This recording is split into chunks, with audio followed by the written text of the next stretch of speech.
গলা কেটে আমাকে নৃশংসভাবে হত্যা করা হয়। সেই সঙ্গে আমার স্বপ্নকেও ধূলিসাৎ করে দেওয়া হয়। পুকুরে আমাদের শিক্ষার্থীদের লাশ ভেসে থাকতে দেখা যায়। বিশ্ববিদ্যালয় প্রশাসন সেটিরও কোনো সঠিকভাবে তদন্ত করেনি। আজকে এই যে বিচারহীনতার যেই অবস্থা এই ক্যাম্পাসে, আপনি কি ভবিষ্যতে এর শিকার হতে যাচ্ছেন না? সত্যি কি আমি মারা গেছি নাকি গুম হয়ে গিয়েছি, এই প্রশ্নের উত্তর আজও এই প্রশাসন দিতে পারেনি। আমার মতো এই ক্যাম্পাসের আরও যেসব শিক্ষার্থী আছে তারা বিচারহীনতায় ভুগছে, নিরাপত্তাহীনতায় ভুগছে। বিদায়। 94% চিনিযুক্ত অরেঞ্জ ড্রিঙ্কস না, নিন জিরো ক্যাল অরেঞ্জ ড্রিঙ্ক পাউডার। ইসলামী বিশ্ববিদ্যালয়ের সমাজ কল্যাণ বিভাগের একজন শিক্ষিকা হিসেবে এখানে যুক্ত ছিলাম। চোখে অনেক স্বপ্ন নিয়ে ইসলামী বিশ্ববিদ্যালয়ে একজন শিক্ষিকা হিসেবে পা রেখেছিলাম। চোখে স্বপ্ন ছিল আমার শিক্ষার্থীদেরকে দেশ গঠনের কারিগর হিসেবে তৈরি করব, একজন দেশপ্রেমিক হিসেবে, সচেতন নাগরিক হিসেবে। কিন্তু দুঃখের বিষয়, বিগত 2 দিন আগে আমার নিজ বিভাগের নিজ কার্যালয়ে গলা কেটে আমাকে নৃশংসভাবে হত্যা করা হয়। সেই সঙ্গে আমার স্বপ্নকেও ধূলিসাৎ করে দেওয়া হয়। যে বিশ্ববিদ্যালয়ের ক্যাম্পাসে নিজ কার্যালয়ে আমি শিক্ষিকা হিসেবে নিরাপদ নই, সেখানে প্রশ্ন ওঠে শিক্ষার্থী হিসেবে বা আমার সহকর্মী যারা আছে তারা কতটুকু নিরাপদ। এই বিশ্ববিদ্যালয় ক্যাম্পাসে পুকুরে আমাদের শিক্ষার্থীদের লাশ ভেসে থাকতে দেখা যায়। বিশ্ববিদ্যালয় প্রশাসন সেটিরও কোনো সঠিকভাবে তদন্ত করেনি। তাই আমিও আশা রাখছি আমারও খুনের কোনো তদন্ত সঠিকভাবে হবে না। আমার ছোট্ট ছোট্ট শিশু রয়েছে, আমার কোলের সন্তান সাজিদ আবরার আমাকে হয়তো বা মা বলে ডাকছে, কিন্তু আমি ফিরে আসতে পারছি না।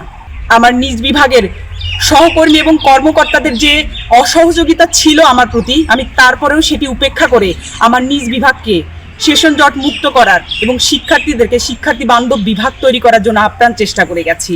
আমি সেই চেষ্টাকে, আমার সেই স্বপ্নকে বাস্তবায়ন করতে পারিনি। কালো হাত আমাকে বাস্তবায়ন করতে দেয়নি। তাই আমি শিক্ষার্থীদের প্রতি দুঃখিত। আমি প্রশাসনের কাছে প্রশ্ন রাখতে চাই, আপনারা ঠিক কবে এই ক্যাম্পাসকে নিরাপদ করে তুলবেন? 2012 সালে আমি ওয়ালিউল্লাহ দাওয়ায়ান ইসলামিক স্টাডিজ বিভাগের ছাত্র গুম হয়েছিলাম।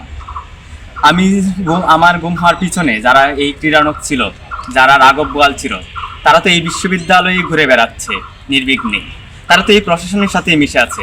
তাহলে এই অবস্থায় এই ক্যাম্পাসের হবে না কেন?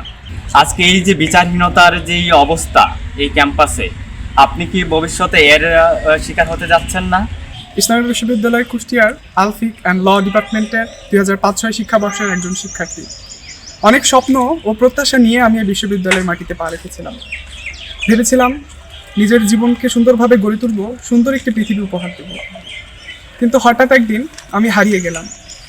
কেউ বলে আমি গুম হয়েছি, আবার কেউ বলে আমি নাকি আর বেঁচেই নেই। কিন্তু সত্যিই কি আমি আর নেই? সত্যিই কি আমি মারা গেছি নাকি গুম হয়ে গিয়েছি, এই প্রশ্নের উত্তর আজও এই প্রশাসন দিতে পারেনি। আমি আজ যে প্রশ্ন নিয়ে হাজির হয়েছি, আজকে আমি আপনাদের মধ্যে উপস্থিত নেই, কিন্তু আমার প্রশ্নগুলো রয়েছে।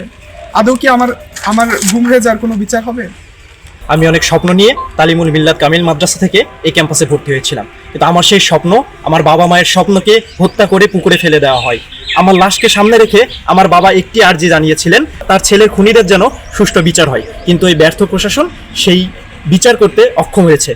আমি এবং আমার বাবা মা এখনও এই দিকে তাকিয়ে আছি যে এই প্রশাসন সেই খুনিদের সুষ্ঠু বিচার করবে। কিন্তু আমার মতো এই ক্যাম্পাসের আরও যেসব শিক্ষার্থী আছে তারা বিচারহীনতায় ভুগছে, নিরাপত্তাহীনতায় ভুগছে। বিদায়।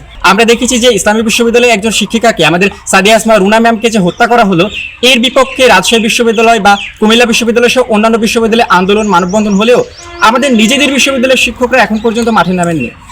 এর অর্থ কি আমরা এটা বুঝে নেব যে আমাদের শিক্ষকরা নিজেরাই তাদের সহকর্মী হত্যার বিচার চায় না?